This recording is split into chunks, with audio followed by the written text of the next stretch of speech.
E já estamos aqui, 10h36, no estúdio com Thiago Bom Tempo, jornalista. Seja bem-vindo, Thiago. Muito obrigado. Olha, o Thiago tem bastante história pra contar aqui pra gente. Ó, esse daqui já é a música, é o hino nacional japonês. Kimigayo.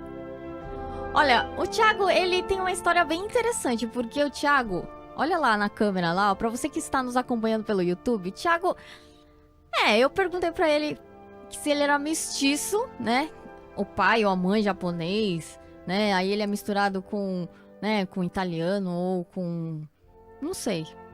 Aí ele falou assim, que eu saiba, não tenho nenhuma descendência japonesa. E eu acho que de tanto conviver, né, Thiago, eu acho que o olho começa a ficar puxado, né? Não sei, até onde eu sei, sou 100% brasileiro. Olha, e o Thiago ele escreveu esse livro aqui que é Os Samurais Azuis, né? Os Samurais Azuis, ele conta, né, a história do futebol japonês, né? Então tem a história da seleção japonesa de futebol toda aqui desde quando eles começaram, né?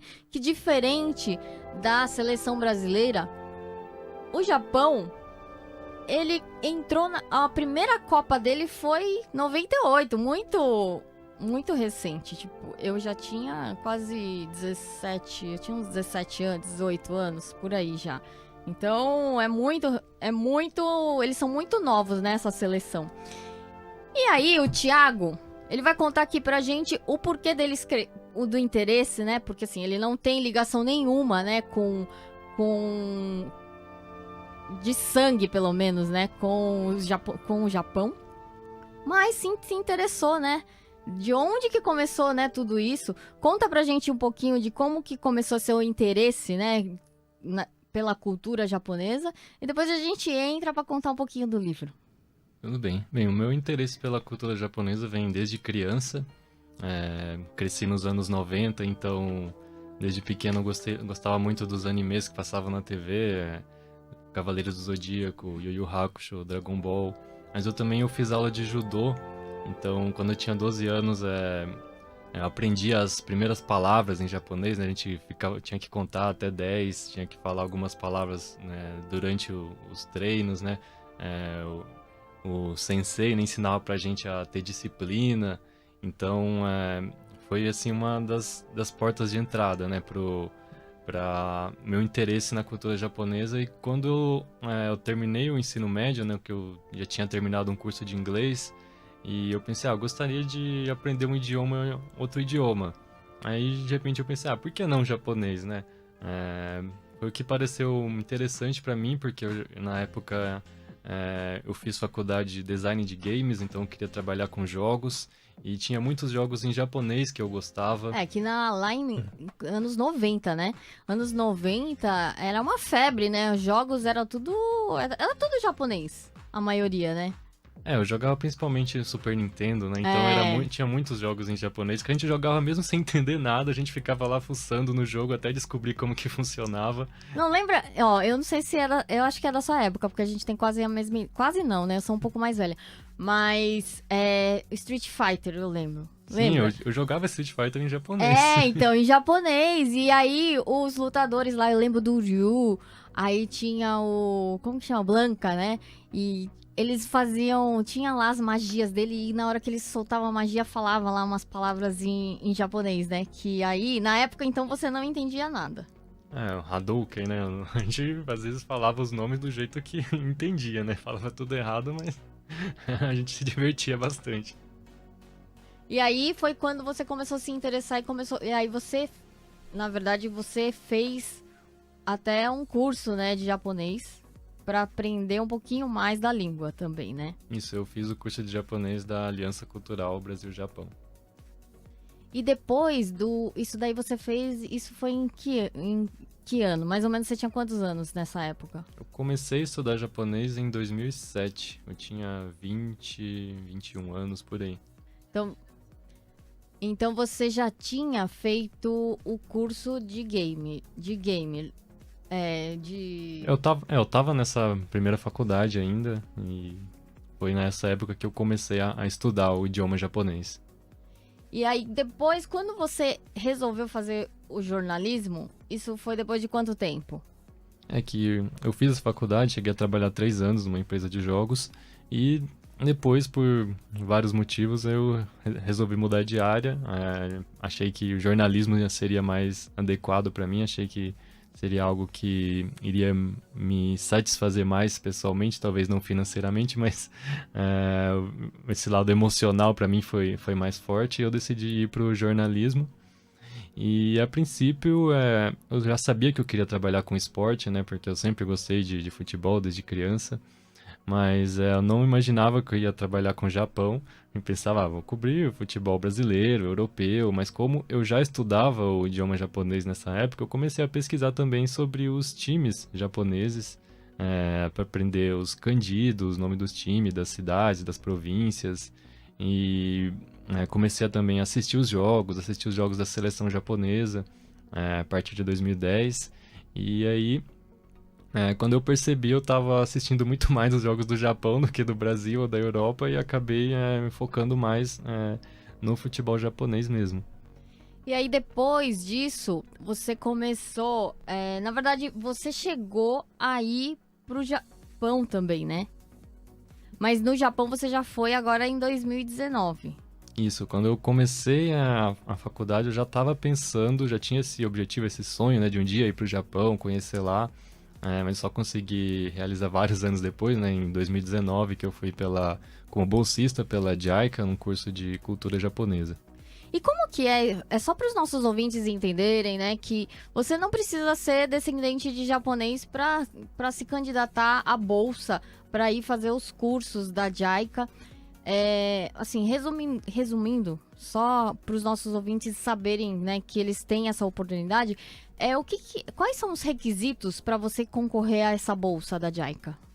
Então, até um ano antes de eu me candidatar, os cursos eram restritos apenas para quem tinha ascendência japonesa, né? Mas a partir de 2018 para o curso de 2019, eles mudaram, então eles abriram também as vagas para quem não era descendente.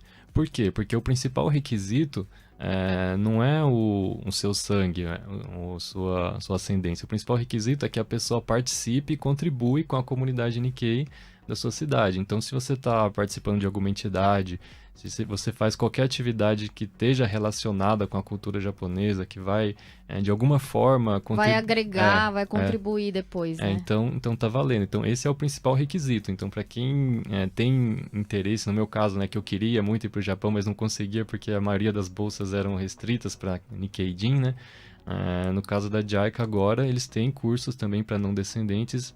E o principal requisito é justamente esse, que a pessoa participe da comunidade de alguma forma, contribua com a comunidade japonesa, a comunidade Nikkei da sua cidade, da sua região. E também não tem, a maioria dos cursos eles não têm o requisito de saber falar o japonês, porque no meu curso eles tinham até intérprete, né? Então não era um requisito saber falar o japonês também. E as aulas lá, como você não sabe, né, a língua, a japonesa... Quando você chega lá, as aulas são em inglês ou é em japonês e é tudo traduzido? Então, o intérprete era em espanhol, porque é um curso para América Latina, né? Então, não só do Brasil. No meu caso, tinha uma turma de 6 pessoas, então além de eu e mais outros 2 brasileiros, tinha gente de pessoas da Argentina, do Chile e de Cuba também. E como geralmente eles consideram que os brasileiros, né, eles têm um conhecimento um pouco maior do Nihongo, eles colocam o intérprete em espanhol, até porque os brasileiros conseguem entender mais ou menos o espanhol e os nativos de espanhol eles não entendem muito bem o português. Então tem essa curiosidade que eles colocam o intérprete em espanhol. A maioria das aulas lá os professores falam em japonês, com a intérprete traduzindo, mas a gente chegou a ter aula que o professor japonês falava em português, teve professor japonês que falava meio que um portunhol, isso eu consegui entender muito bem. Mas era assim, aulas em japonês, a maioria com o intérprete em espanhol. E aí, essa bolsa, você foi fazer um curso que era sobre a cultura japonesa. Isso, é um curso voltado para pessoas que participam da entidade Nikkei da sua região. não tem assim um limite de idade, então foi pessoas na casa dos 20, dos 30, dos 40, às vezes até com 50 também. Então, uma das vantagens da JICA é justamente isso, que não tem assim esse limite de idade, né? A maioria das bolsas costuma ter, né? Até perto dos 30, 30 e poucos, às vezes 40 anos, mas no caso da JICA eles não têm esse limite de idade. Então, é uma bolsa que muitas pessoas poderiam prestar também. E quando você se candidatou, você estava participando, né, de alguma entidade da colônia japonesa? Ou você foi como, assim, você mostrou o trabalho que você ia fazer sobre, né, esse estudo que você começou a fazer sobre o futebol japonês e tal? Ou você participava já de alguma entidade aqui em São Paulo? Sim, eu participava também. Como desde que eu tinha começado a faculdade de jornalismo, a pesquisar trabalhar com o futebol do Japão, eu já tinha esse objetivo, né, esse sonho de um dia ir para o Japão, conhecer lá. Eu comecei a pesquisar bastante sobre bolsas de estudo, né? Eu vi, como que eu poderia fazer para conseguir uma bolsa para estudar no Japão, né? Eu vi que a maioria das oportunidades eram para quem era descendente, né? E como não descendente, a única bolsa que eu poderia prestar na época era a do MEXT, né, que é do Ministério da Educação e Cultura do Japão, para você fazer pesquisa em universidade japonesa. Eu cheguei a prestar essa bolsa há alguns anos, mas eu não consegui passar. Até que eu fiquei sabendo que tinha um curso chamado Koshukai, que é a ACBEX, que é a Associação Brasileira de Ex-Bolsistas no Japão, ela faz todo ano no mês de janeiro. Foi justamente quando eu entrevistei um brasileiro que estava no Japão, lá em Kagoshima, aliás. Aí ele me falou, tem esse Koshukai, por que você não participa? Né? Ele me recomendou, eu fui lá, participei desse curso, e esse curso foi o que abriu as portas para mim, para a comunidade Nikkei, porque antes de participar desse curso eu não tinha muita noção de como que funcionava esse processo de ser intercambista no Japão. Eu nunca tinha feito trabalho voluntário, nunca tinha participado assim desses festivais, dos Matsuris. Então, depois que eu participei do Koshukai, eu conheci muitas pessoas que foram bolsistas, pessoas que iam ser bolsistas, pessoas que trabalhavam ajudavam as várias entidades daqui. E aí eu comecei a participar de todo tipo de evento que aparecia. Fui no Festival do Japão, comecei a ajudar todo ano. Eu costumo participar lá pelo Saitama Kenjinkai. Olha, então todo ano eu tô legal. lá na barraca do Saitama no Festival do Japão. Undokais também, eu sempre ia lá para ajudar. Então você adotou, né, a sua origem Saitama Ken, né, que é uma província lá no Japão, como a sua província, né, lá. Até porque, por coincidência, né, que Saitama também é uma das províncias onde o futebol é mais popular, né? O time de Saitama, o Urawa Reds, é o time que tem uma das torcidas assim, mais fanáticas do Japão. É o estádio onde é considerada a casa da seleção japonesa. Eles jogam lá no estádio de Saitama, os jogos mais importantes. Então teve essa coincidência também. Mas foi a partir do Koshukai que que abriu as portas para mim para participar da comunidade japonesa, e o fato de eu estar participando de todos esses eventos como voluntário, né, eu acho que isso foi um diferencial para eu ser aprovado para essa bolsa da JICA, porque era justamente isso que eles queriam, né, alguém que estivesse bastante ativo na comunidade, participando dos eventos, né. Uma coisa que eu acho muito interessante, né, que vem acontecendo, né, de uns tempos para cá, é que na verdade, hoje, essas entidades, essas associações, né, japonesas, elas estão, na verdade, os filhos, eles estão deixando de participar, e hoje quem participa são os brasileiros mesmo, que não têm descendência nenhuma. Eles participam, eles fazem judô, porque na maioria desses lugares sempre tem algumas atividades. Tênis de mesa, eles fazem dança, eles fazem tudo que tem dessas atividades, né, da cultura japonesa. Se você vê nas apresentações, tem muito brasileiro. Às vezes você acha, é mestiço, às vezes ele já é quinta geração, sexta geração, que você já nem identifica mais que ele tem a descendência, né, japonesa. Mas não, são brasileiros. São brasileiros que não têm descendência nenhuma, mas têm o amor à cultura japonesa, né? Assim, igual o Thiago, assim como o Thiago. E aí, Thiago, quando você começou a escrever o livro, como que foi, assim, como que você começou, né, a juntar, porque é muita pesquisa. Imagina que ele foi lá pro Japão, ficou 40 dias, mas ele foi foi com o objetivo, né, de estudar lá, fazer esse curso de cultura japonesa. E aí, não teve, né, oportunidade de aprofundar mais e visitar times de futebol lá no Japão, conhecer jogadores, né, conhecer, né, tipo, estádios e tal. Como que você começou a juntar todas essas informações? Porque você fez essa pesquisa toda sozinho. A ideia de escrever esse livro foi lá atrás, né, em 2011, 2010, quando eu estava começando no primeiro ano da faculdade de jornalismo, que eu comecei a pesquisar sobre o futebol japonês. E como o meu nível de Nihongo, do idioma japonês, ainda era muito baixo para eu pesquisar nas fontes japonesas, eu fui pesquisar em inglês, né? Como não tinha nada em português, mas eu achei vários livros sobre o assunto em inglês. E eu fiquei pensando na época, nossa, tem vários livros em inglês e não tem nenhum em português. Quem sabe um dia eu escrevo um em português, né? Isso 12 anos atrás eu pensei isso. E aí eu fui assistindo os jogos, escrevendo matérias. Desde 2011 eu tenho uma página no Globo Esporte, agora ge.com, em que eu sempre coloco lá as análises das rodadas da J-League, que é o campeonato japonês, né, equivalente ao Brasileirão aqui. Verdade, eu esqueci de falar que Thiago Bontempo também, ele é um colunista do Globo Esporte, do GE, lá na internet, né? Isso. Jogos da seleção japonesa também, eu sempre posto lá a análise de todos os jogos depois das partidas, né? E foram esses anos, assim, juntando informações, aprendendo, pesquisando. Até teve uma vez que eu entrei em contato com um jornalista japonês, né? E ele me mandou uma caixa com vários livros sobre a história do futebol japonês.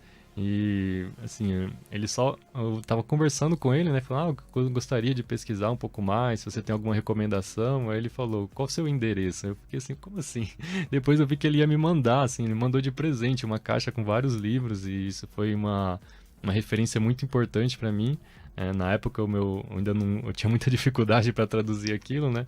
Mas depois de um tempo eu consegui, mas foi em 2019, depois de voltar desse curso da JICA, né? Fiquei lá só 40 dias em Yokohama, mas foi uma experiência incrível, né? Vários anos tentando essa bolsa no Japão, até que eu finalmente consegui, foi um sonho realizado. E depois de realizar esse sonho, eu pensei, qual que é o próximo, né? Agora eu vou botar a mão na massa para escrever esse livro, né? Seria também uma forma de divulgar uma parte da cultura japonesa que ainda é praticamente desconhecida, que não tem material sobre isso em português. Então acho que talvez seja um tema relevante, né? E depois que eu voltei em metade de 2019, eu passei a dedicar a maioria dos dias a pesquisar. Eu cheguei a ficar cerca de um ano só para traduzir um livro um livro em japonês, né, contando a história desde mais de 100 anos atrás até os dias atuais. Eu encontrei no YouTube vários jogos completos da seleção japonesa, principalmente anos 90, anos 2000, que foi a época que eu não acompanhei. Então isso já me ajudou a ter uma visão mais ampla, né? Até para você fazer uma comparação, né, de como que era nos anos 80, quando ainda era amador, nos anos 90, quando começou a se profissionalizar, até atualmente. Então isso já me ajudou bastante. E a meta era justamente terminar o livro e fazer o lançamento antes da Copa do Mundo. Aconteceu, né? Deu certo, aconteceu, o Thiago ele lançou o livro dele uma semana antes do início da Copa do Mundo. Parabéns. Parabéns, você foi bem Nihonjin ali, né? Conseguiu seguir a meta ali e bateu a meta ali e conseguiu lançar seu livro uma semana antes da Copa do Mundo. E para contar um pouquinho, né? Vamos começar a falar um pouquinho mais do livro, porque eu acho que vocês querem saber, né? O Japão, na verdade, ele começou o futebol dele, profissionalizar o futebol dele, mais ou menos em que ano? A profissionalização começou em 1993, que foi quando criou a J-League, o campeonato japonês, né? Começou em 1993 com 10 clubes profissionais. Então a gente vai entrar agora vai completar 30 anos de futebol profissional no Japão. Mas é importante frisar também que, apesar de ser tão recente o profissionalismo, o futebol já existia no Japão há mais de 100 anos, né? Então, na mesma época lá cento e tantos anos atrás, quando o Charles Miller veio para o Brasil trazendo a primeira bola de futebol, nessa mesma época também os ingleses levaram o futebol para o Japão.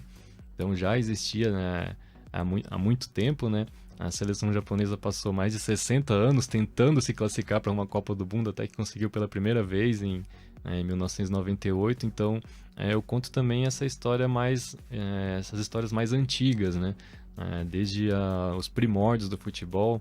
Eu falo também sobre o Kemari, que é um esporte criado no Japão, assim como o Sumo. O Kemari também é um esporte criado no Japão, mas o Kemari era um tipo de futebol. Que se você pegar os kanjis de Kemari, é basicamente chutar e bola. Então era um esporte que eles criaram lá pelos anos 700 depois de Cristo. Foi na mesma época que começou a adotar o budismo no Japão. Então, mais de 1.300 anos atrás já existia um esporte que envolvia chutar a bola, e o primeiro capítulo do livro é justamente sobre isso, né, mostrando que há mais de 1.000 anos no Japão já existia esse esporte, que não é muito conhecido, mas é uma das versões, né, de futebol que em vários lugares do mundo já existiam esportes relacionados com isso, até que os ingleses, né, padronizaram, criaram as regras, e até que virou o futebol que é hoje, né? Olha, a gente tá aqui com o Thiago, 11:06. Thiago vai começar a falar aqui pra gente, porque o futebol do Japão, ele é o futebol que ele é hoje. Por quê? Porque ele teve muita influência, né, de brasileiros, né, em todo o processo ali, até da virada, né, do amador para o profissional. E aí, a gente tem até uma pessoa aqui que é o Zico. O Zico, quem não sabe quem é Zico, né, Thiago? Como que foi, assim, todo esse processo? Porque, na verdade, o Zico, ele estava aposentado aqui no Brasil, e aí ele foi chamado para jogar no Japão, né? Exatamente, né? Ele tinha já terminado a carreira dele como jogador no Flamengo, ele já estava perto dos 40 anos, ele estava até com alguns problemas no joelho, né, que impediam ele de continuar jogando mais. Ele chegou a até trabalhar no Ministério do Esporte, né, no governo Collor. O Zico até conta que ele tomou um susto quando foi chamado para o Kashima, que ele achou que queriam ele mais como um consultor, né, um conselheiro. Quando ele falou, nossa, vocês querem que eu jogue? Ele tomou um susto, né, mas aí ele aceitou o desafio. Ele chegou a fazer tratamento no joelho para ficar pronto, né, para jogar. Mas, assim, quando se fala de futebol japonês, a maioria das pessoas logo de cara lembra do Zico, né? Mas é importante frisar que antes dele já vieram outros brasileiros, né? Que foram pioneiros nisso. Então, até no livro eu conto essa história que foi com os brasileiros Nikkeis. Na época em que teve as Olimpíadas no Japão em 64, o Japão investiu bastante, né, nos esportes para fazer bonito também para os olhos do mundo, né? E eles investiam também no futebol. E nessa época eles contrataram um técnico alemão que fortaleceu a seleção japonesa. Inclusive em 68 o Japão conseguiu a medalha de bronze no futebol, que foi um feito assim inacreditável para a época. E esse técnico alemão ele deu várias dicas, né, de como que o futebol japonês poderia melhorar. E uma dica foi criar um campeonato nacional. E eles começaram em 65, uma liga nacional, só que era amadora, né? Na cultura japonesa, era o normal, na maioria dos esportes, era você ter times de empresas. Então, as empresas se juntavam para fazer um campeonato e os jogadores eram os seus funcionários, né? E por vários anos funcionou as coisas assim no Japão. E alguns times que queriam ficar mais fortes, né, eles passaram a usar suas filiais em outros países para contratar jogadores. Começou com a Yammer que é de Osaka, né? Ela usou a filial no Brasil para contratar jogadores brasileiros. Então, a princípio, eles começaram a contratar os Nikkeis brasileiros para ir jogar no Japão. E o primeiro brasileiro que foi jogar no Japão, ele se chamava Nelson Yoshimura, e ele era um jogador muito habilidoso. Quando ele chegou lá no Japão, eles viram... Ele ele é brasileiro, mas ele tem cara de japonês, ele joga como os brasileiros, eles ficaram impressionados com isso, né? E foi a partir disso que eles pensaram, pô, se ele ele tem um... Ele tem a cara de japonês, tem o corpo de japonês, né? E joga igual brasileiro, por que eles também não podiam, né? E depois de verem o quanto esse jogador fez sucesso lá, né? Ele chegou a... Foi o primeiro brasileiro a jogar na seleção japonesa também, né? O Yoshimura, ele se naturalizou, porque o pai dele era japonês, né? Então ele era Nisei, né? Ele até conta que ele não queria ir pro Japão, né? Pessoal, eu nasci e cresci no Brasil, né? Mas o pai dele que insistiu para que ele fosse, né? E deu muito certo para ele lá, e por causa disso, Yanmar passou a contratar mais brasileiros usando a filial no Brasil, né? Os contatos da Yanmar do Brasil que eles tinham, e depois os outros times viram que aquilo lá estava dando certo e começaram a trazer jogadores brasileiros também. E depois, eles passaram a trazer não só os brasileiros Nikkeis, como também os brasileiros que não tinham ascendência japonesa. E um desses brasileiros que fez muito sucesso lá foi o Rui Ramos. O Ramos, ele foi jogar no Yomiuri, né, time lá de Tóquio, da Yomiuri, que era um conglomerado de mídia. Vamos colocar, né, a a imagem do Rui Ramos, porque eu acho que muitos brasileiros nem conhecem, né, quem é Rui Ramos. O Rui na verdade, ele já foi pra lá, ele não foi novo, né? Ele foi novo, Foi novinho? Foi, com 20 e poucos anos ainda. Ó, a gente vai colocar aqui na tela pra vocês saberem quem é Rui Ramos. É um que tem um cabelo comprido, assim. Isso. É esse mesmo. Esse é o Rui Ramos. Olha, então, aí o Rui, ele foi um dos contratados sem ascendência, né, japonesa. Foi um dos primeiros, né, que começaram a ir pro Japão. Ele jogou nessa época amadora, ele foi pra lá no final dos anos 70, então anos 80, que ainda era... Ele, quando teve a profissionalização em 93, né, ele já estava bem veterano, ele ainda jogava, mas já estava mais pro fim da carreira, né, então foi mais pro fim da carreira também que ele jogou pela seleção japonesa. Então teve esses brasileiros, né, que vieram nos anos 70, anos 80... E nos anos 80 a economia do Japão estava muito forte, né? Já tinha se recuperado completamente, né, da guerra, já tinha se tornado a segunda maior economia do mundo, estava até rivalizando com os Estados Unidos. E aí, como as empresas tinham muito dinheiro para investir, né? Então eles criaram um plano de profissionalizar o futebol. Que eles pensaram, os Estados Unidos tem 4 ligas profissionais de futebol, 4 ligas grandes, né, de esportes profissionais, e o Japão só tinha o beisebol. Então, o gatilho foi quando o Japão perdeu a vaga para a Copa de 86, né? Teve um jogo Japão e Coreia, que foi um dos momentos mais marcantes, né, do futebol nos anos 80, que o Japão ele quase se classificou para a sua primeira Copa, e a Coreia também já estava...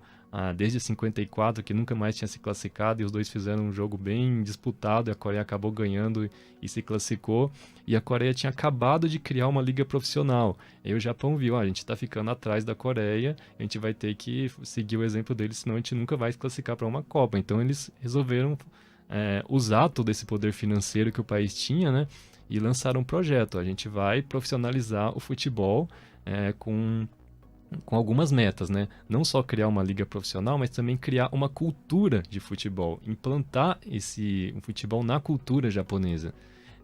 E também tinha o projeto de ser sede da Copa do Mundo. Eles já estavam visando a Copa de 2002, que o Japão planejava sediar. Sim. E outro objetivo também era não só classificar o Japão para sua primeira Copa, né, que eles nunca tinham conseguido, mas fazer o Japão um país que se classificasse para todas as Copas. Então, eles conseguiram esses objetivos, né? Ele conseguiu se classificar pela primeira vez em 98, e desde então o Japão sempre participa de todas as Copas. Uma coisa, né, que eu admiro muito, né, isso dos japoneses, é que tudo que eles colocam ali, o objetivo, eles vão ali atrás. Eles correm atrás desse objetivo e realizam. Eles chegam lá, né? Não é aquilo, eu quero, mas, tipo, fica lá. Fica aquele negócio, né? Tipo, eu acho que isso é um grande exemplo, né, da cultura japonesa, que, lógico, né? Eu sou descendente de japoneses. Eu tenho um pouco disso, só que como a gente nasceu aqui, então tem um pouco só, tá? Não, mas em tudo que eu tento fazer, a gente sempre tenta, né, dar o melhor, tenta ir, né, tipo, por exemplo, entrei, é aquilo que eu falo, né, me chamou pro jogo, eu entro no jogo pra ganhar, não entro no jogo pra empatar, não, eu entro no jogo pra ganhar. Então eu acho que tem muito disso, né, eu acho que isso no sangue, né, no sangue do japonês. E aí, depois disso, na verdade, o Zico, ele jogou de 91 a 94. Exatamente. E aí, quando o Japão, né, ele foi... Quando que ele virou... Na verdade, ele não era técnico, ele não entrou como técnico, né? Ele era um conselheiro ali do técnico. Exatamente, né? O Zico, ele chegou quando ainda era liga profissional, inclusive, como ele foi para Kashima, né, que era uma cidade muito pequena e Kashima, aliás, quase não foi selecionada para participar da liga profissional, porque eles não achavam que a cidade tinha condição de ter um time, né? Mas aí o Zico chegou a jogar na segunda divisão da Liga Amadora. O Kashima estava não na primeira divisão, mas na segunda divisão da Liga Amadora. E eles conseguiram terminar em segundo lugar, que era o requisito mínimo, né? A cidade de Kashima teve que se juntar com cidades vizinhas para juntar vários patrocinadores, né? E criar as bases financeiras, né, para o time se sustentar. Mas aí foi até engraçado que quando começou o campeonato em 93, né? Ninguém acreditava muito no Kashima porque era um time que ninguém conhecia. Mas aí tinha o Zico contra os dois brasileiros, né? O Alcindo era um deles que fez bastante sucesso lá também. E eles surpreenderam, né? Chegaram na final, quase foram campeões. E é interessante que o Zico ele criou uma cultura de uma mentalidade vencedora no time, né? Ele conseguiu mudar essa mentalidade, porque na época amadora, os jogadores não fazia diferença ganhar ou perder, porque não ia mudar o salário deles, não ia ter torcedor pegando no pé, não ia mudar nada na vida deles, mas ele fez eles meio que terem essa garra, essa vontade de vencer, de jogar sempre pensando em vencer, porque no mundo profissional é diferente, né? Então... os jogadores brasileiros que foram para lá foram com esse objetivo, né, de mudar a mentalidade dos jogadores para o profissional. E outro jogador também que fez muito sucesso nesse sentido foi o Dunga, né? O Dunga ele foi para o Júbilo Iwata, time lá de Shizuoka, e ele fez algo bem parecido com o Zico, né? E fez os jogadores terem aquela vontade de vencer, jogar com garra, de ganhar a qualquer custo. Tanto que na época que o Dunga estava lá, o Júbilo Iwata sempre chegava nas finais. Depois ele chegou a conquistar alguns títulos da Liga também. Voltando no Zico, né? Ele foi como jogador, mas ele fazia basicamente tudo, né, que se podia fazer no time, porque ele ajudou a construir o clube do zero. Então ele dava dica, era conselheiro, ele dava instruções como se fosse um técnico também, apesar de que ele não era o técnico. E até por causa disso, muita gente pensava naquela época que o Zico ele poderia ser um técnico da seleção no futuro. Então desde essa época já se falava nisso, né? Só que o Zico falava, não quero ser técnico. Ele não tinha esse objetivo de ser técnico, ele não pensava nisso. Tanto que em 94, quando ele se aposentou, ele continuou ajudando o Kashima só como conselheiro, né? Mas aí depois da Copa de 2002, depois que o Japão sediou a Copa em casa e foi um sucesso, né? Porque conseguiu chegar nas oitavas de final pela primeira vez. Aí a Federação Japonesa tentou convidar o Zico, né? E ele meio que como, segundo ele, por gratidão, né? Ele mudou de ideia e resolveu aceitar esse desafio e se tornar técnico. Então ele começou basicamente a carreira de técnico na seleção japonesa, né? Ele chegou a ser técnico do Kashima durante um curto período, como de forma provisória. Mas aí na seleção japonesa ele começou a carreira de técnico de fato. Eu tenho um recadinho para vocês.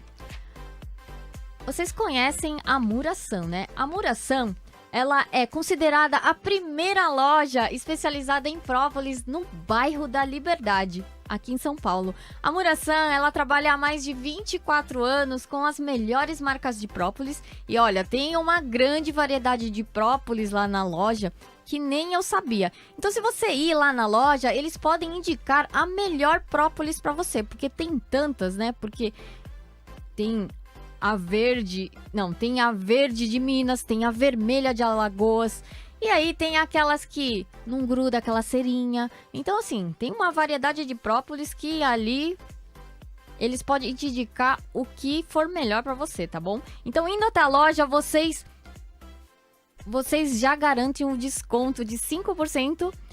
E nas compras pelo site, usando o cupom CAPITAL no Japão, você também garante seu desconto. Então, você dizendo, né, que é ouvinte da Capital, lá na loja, você já tem o seu desconto, tá?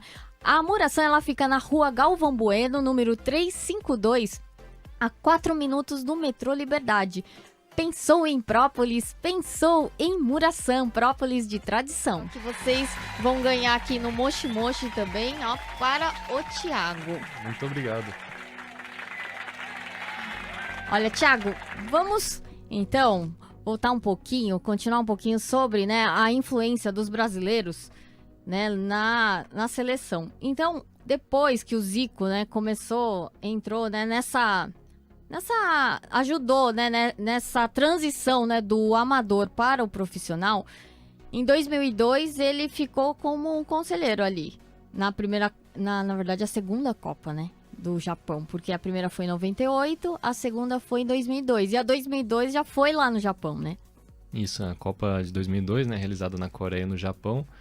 Nessa época o técnico era um francês, né, o Philippe Troussier, e o Japão fez uma boa campanha nessa Copa, terminou em primeiro lugar no seu grupo, chegou nas oitavas de final, apesar de não ter deixado uma sensação de que poderia ter ido um pouquinho mais longe, mas foi, no geral, uma campanha positiva, né, porque antes da Copa muitos não acreditavam, né, que o Japão, até pela falta de experiência em Copa do Mundo, né, mas o Japão conseguiu terminar com uma boa campanha, e depois dessa Copa, né, foi que a Associação Japonesa decidiu contratar o Zico, né, por tudo que ele tinha feito no Kashima Antlers, e acharam que ele poderia também fazer um bom papel na seleção japonesa, até porque a seleção japonesa, a partir de 2002, eles tinham uma geração que foi considerada a geração de ouro, que eles chamaram, né?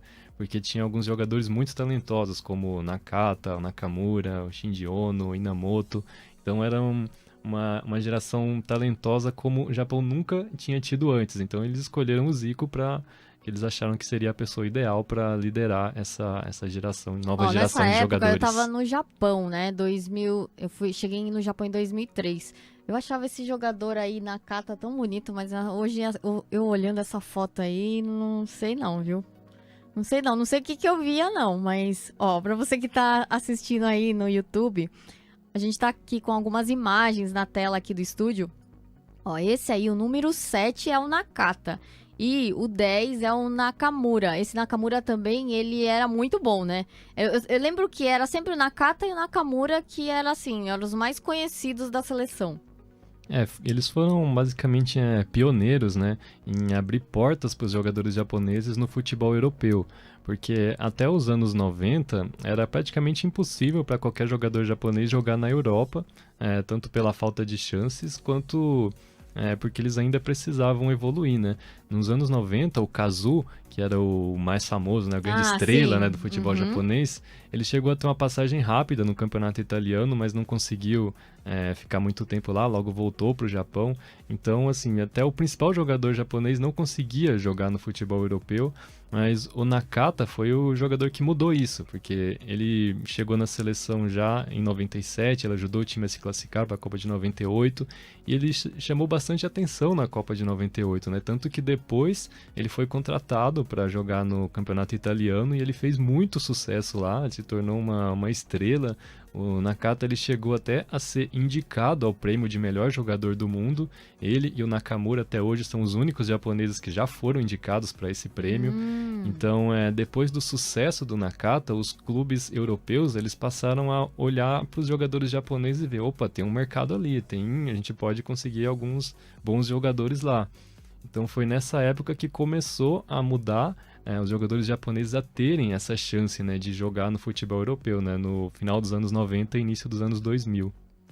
E aí o Zico, ele foi técnico da seleção em 2006, né? Porque aí depois que ele trocou com o francês, né? Aí 2003 pra frente até a Copa de 2006 foi Zico. Isso. E aí 2006 foi a Copa onde? Foi a Copa na Alemanha. Na Alemanha. Teve até Brasil e Japão. Olha, e agora nessa Copa, né, agora na Copa do Catar, a gente também corre o risco de pegar o Japão também nas quartas, né? Eu prefiro não pensar muito nessa possibilidade, porque quando a gente pensa assim, no jogo mais pra frente você tá considerando que já vai ganhar o próximo, e como eu sou um pouco supersticioso, acho que até dá azar, né? Mas, de fato, tem essa possibilidade, né, nas quartas de final. Olha, falando em superstição, a gente sabe que japonês é muito supersticioso. É muito, né? E essa superstição, ela justifica... hoje eu vim de azul. Hoje eu vim de azul porque eu não tenho camisa do Japão, tá? Da seleção japonesa, mas o Thiago, ele tá aqui vestido com a camisa da seleção japonesa. Essa daí é de que ano? É a atual, né? É atual. Dessa Copa Essa do Mundo. é de agora. Tá. Por quê? E por que azul? O que tem a ver o azul se a bandeira do Japão é vermelha e branca? Isso aí tem a ver com superstição. E aí, Thiago, conta pra gente o porquê do azul no uniforme, na farda, né, da seleção japonesa. Olha, essa foi uma das coisas mais difíceis de pesquisar para o livro, porque mesmo as fontes oficiais japonesas, elas não confirmam. Se você for olhar até o próprio site da Federação Japonesa de Futebol, eles dão aquela explicação óbvia, é azul por causa da cor do mar, do céu do Japão, não sei o que, esse tipo de explicação, mas eles não têm documentada qual é a origem do azul. Mas pesquisando nas fontes japonesas, um jornalista japonês, um historiador, né? A gente tem alguns fortes indícios que mostram que é azul por causa de superstição. Por quê? Porque quando se formou a primeira seleção japonesa, em 1917, na época não existia assim esse conceito de seleção igual tem hoje. Por quê? Porque eles não tinham condições de juntar os melhores jogadores do país. Então, o que eles faziam? Eles pegavam o time que era considerado o mais forte do país e aquele time jogava como se fosse o país, jogava como representante do Japão, né? Então, nessa época, no início do século passado, tinha uma competição esportiva que seria equivalente ao Pan-Americano aqui, né? Que eram os Jogos do Extremo Oriente. Então o Japão fazia jogos principalmente contra a China e contra Filipinas, e eles se revezavam sediando o torneio, né? Então quando o Japão sediou pela primeira vez foi quando eles montaram pela primeira vez uma seleção de futebol. E nos anos seguintes eles faziam esse mesmo esquema, pegavam o time que era considerado o melhor do país e esse time jogava essa competição como representante do país. E aos poucos eles começaram a chamar um ou outro jogador de outros times para fortalecer esse time que era considerado o melhor, né?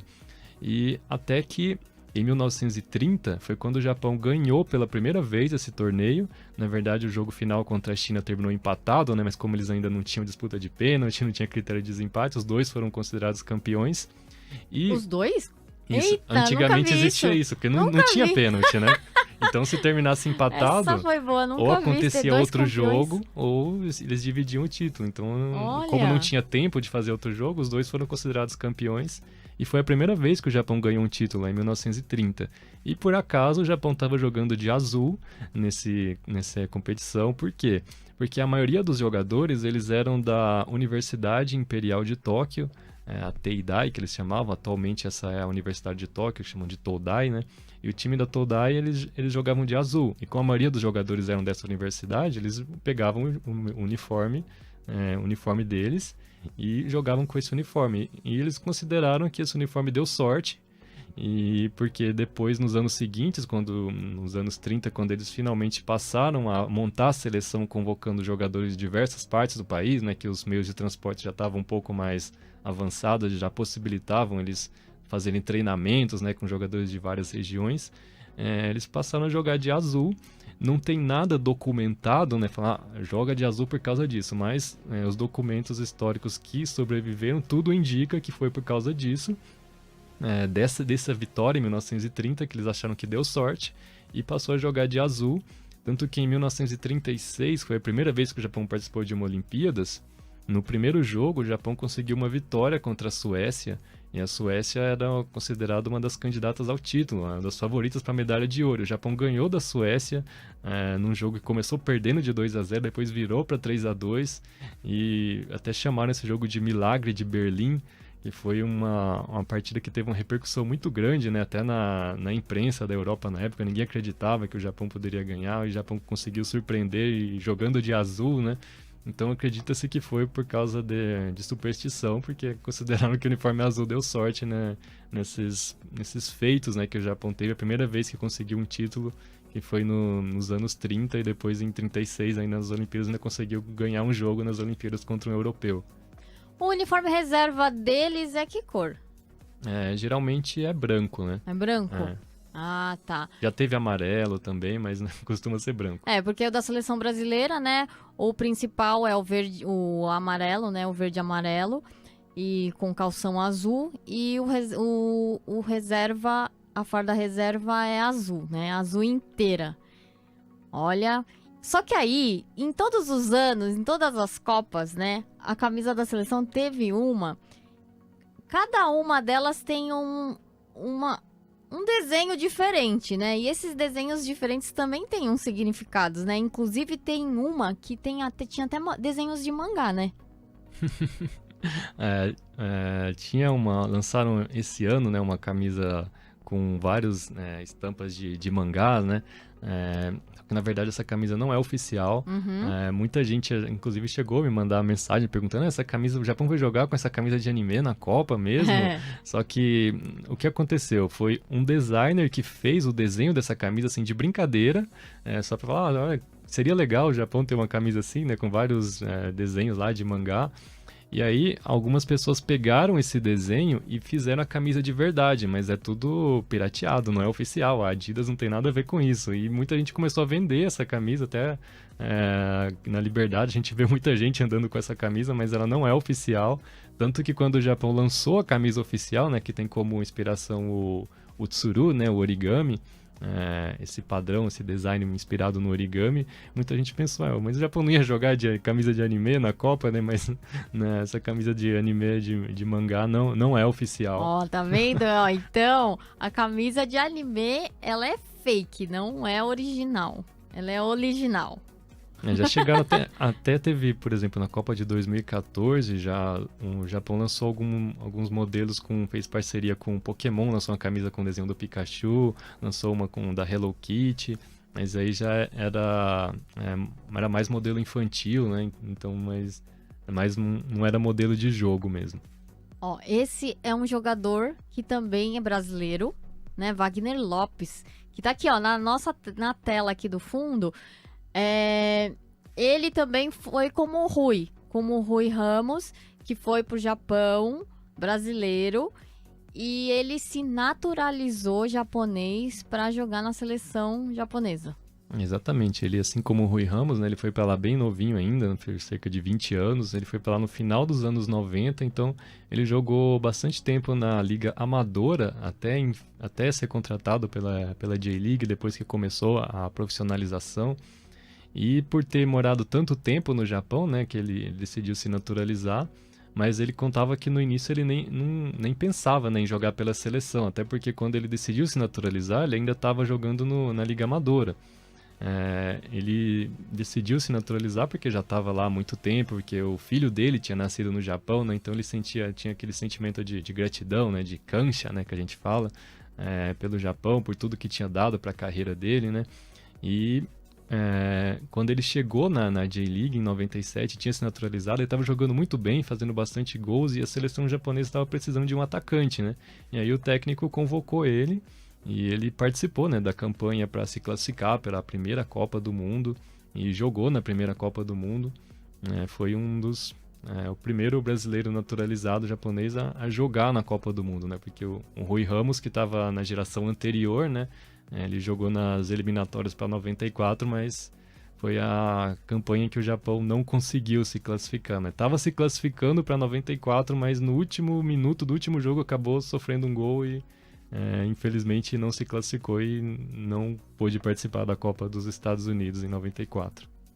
E de toda essa trajetória aí, né, de você, né, juntar as informações para escrever esse livro, tem algum fato, assim, engraçado que você tenha lido, que você tenha visto, né, em algum lugar?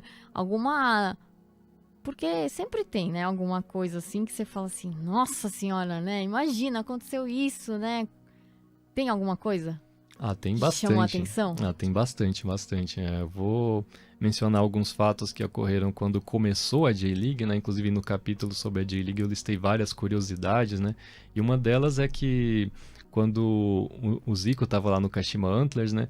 Ele sempre dava muitas instruções para os jogadores. E ele conta que antes das partidas, os jogadores eles pegavam um caderninho para ficar revisando tudo que eles tinham anotado de coisas que o Zico tinha falado, né? Então era como se fosse um aluno indo para a prova, né? Os jogadores indo pro jogo. Mas isso daí, sabia que é uma...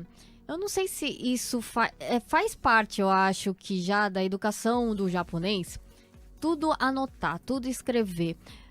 Porque se você vê qualquer japonês, se ele vai começar um trabalho novo, se ele vai começar, vai fazer qualquer coisa, ele sempre tem lá um caderninho de anotação e tudo tá anotando lá, tudo tá anotando. E aí, eu acho que isso daí serve, eu não sei, eu acho que já faz parte disso de você aprender. Porque eu lembro que quando eu comecei a aprender japonês, era tudo muito assim. Quanto mais você escreve, você grava. Você escreve, você grava. Você escreve, você memoriza. Né? Você escreve, você lembra depois. Então, eu acho que isso já vem, né? Eu acho que na escola já eles aprendem isso de escrever. Então, eu imagino que até... é uma atividade física, é um esporte que você tá praticando, né? Eu acho que ali, ele tá escrevendo e tudo bem, ele vai praticar com o corpo, ele não vai escrever sobre o futebol ali. Mas eu acho que isso daí, ele mentaliza aquilo e aí ele consegue realizar o que tem que ser feito. Eu imagino que siga mais ou menos isso, porque o japonês tem muito disso. De anotar. Verdade. Você também anota? Anoto bastante. Então, ó. É que o Thiago, assim, pelo pouco tempo que a gente conversou aqui, assim, né, esse tempo aqui no programa, eu já comecei a identificar que ele tem muita coisa de japonês, né? Você já começou a pegar Será? Você já começou a pegar umas coisinhas de japonês. Eu acho que se bobear, você tem mais coisa de japonês do que próprio Nikkei aqui, muitos Nikkeis que estão aqui no Brasil. Acho que já tem, não tem não? Talvez tenha um pouquinho. E a culinária também, você gosta de tudo. Não tem problema. Eu gosto da maioria. Eu gosto bastante de comida japonesa. Só pra gente fechar aqui com o Thiago. Thiago, o que você agora espera, né, dessa Copa de 2022? Porque, ó, Japão jogou contra a Alemanha e tirou a Alemanha. E jogou essa semana contra a Espanha e ganhou da Espanha. Só não tirou a Espanha por causa dos pontos, né? Mas ganhou da Espanha. E aí, como que você acha... Eu sei que você já falou da superstição, mas o que você acha... Como que você acha que o Japão vai evoluir daqui pra frente? Bem, né? O Japão conseguiu nessa Copa, né? Coisas que nunca tinha conseguido antes, né? Nunca tinha derrotado um campeão mundial, derrotou logo 2, né? A Alemanha e a Espanha. E agora o Japão está a um passo de conseguir ir mais longe do que nunca foi, né? Que em todas as participações até agora, o máximo que o Japão tinha conseguido ir foi nas oitavas de final. Conseguiu em 2002, conseguiu em 2010, conseguiu em 2018. Em 2010 chegou muito perto, né, de chegar às quartas de final, perdeu só nos pênaltis para o Paraguai. Em 2018 também chegou muito perto, porque estava ganhando de 2-0 da Bélgica, depois tomou a virada e acabou eliminado. E agora tem esse jogo contra a Croácia. Acredito que os japoneses vão estar muito motivados, né, para esse jogo. Essa pode-se dizer que é a geração mais talentosa que o Japão já teve, apesar de que não tem nomes assim que sejam estrelas do nível de Nakata ou Nakamura nos anos 2000, ou até do Honda e do Kagawa na década passada, mas acredito que como time o Japão tem mais opções, tanto em todas as posições, né? O Japão nunca teve assim um elenco com tantas opções, né? Principalmente na defesa. Acredito que a defesa foi o setor que mais evoluiu do Japão nos últimos anos, tanto que a gente viu, né? Conseguiu segurar a Alemanha e a Espanha por tanto tempo, jogando a maior parte do jogo na defensiva. E outro fato curioso também é que os jogadores que fazem a diferença no Japão são os que saem do banco. Você conseguiria imaginar o Brasil jogando com o Neymar como reserva, ou Messi sendo reserva na Argentina, ou Mbappé sendo reserva na França? Não dá para imaginar, né? Mas o Japão faz isso. O Japão coloca os seus jogadores mais talentosos no banco e a estratégia é entrar com eles no segundo tempo para surpreender o adversário. Eles entram mais descansados porque não jogaram nos primeiros 45 minutos. A gente faz ao contrário aqui, né? Já entra com os feras. Mas é o normal, né? O que o Japão tá fazendo é algo totalmente fora dos padrões. E tá surpreendendo justamente por isso, porque tá dando certo, né? Deu certo já 2 vezes. E vamos ver agora se consegue ir mais longe do que nunca foi nesse jogo contra a Croácia. Aliás, a Croácia que é a atual vice-campeã mundial, hein? Na Copa passada, é sempre bom lembrar, a Croácia chegou até a final. Então é um time, por mais que não fez uma campanha tão boa assim, né? Classificou só em segundo lugar no grupo, mas a Croácia eliminou a Bélgica agora, que é um time forte, era o favorito do grupo, e atual vice-campeão mundial. Então é um time bem forte também, um adversário bem difícil pro Japão nas oitavas de final. Olha, eu tenho um pouquinho de medo, viu? Porque assim, é aquilo que eu falei no começo do programa, né? Igual amanhã. Amanhã a gente tem aqui Brasil e Coreia. Amanhã às 4 horas da tarde. Olha, então você amanhã estarei aqui com Vini Delacarte e Laércio Maciel aqui no estúdio, acompanhando o jogo junto com vocês. Olha, então, não sei, né? É aquilo lá que eu falei no começo do programa. O Brasil acaba entrando eu acho, né? Que ele entra já no campo.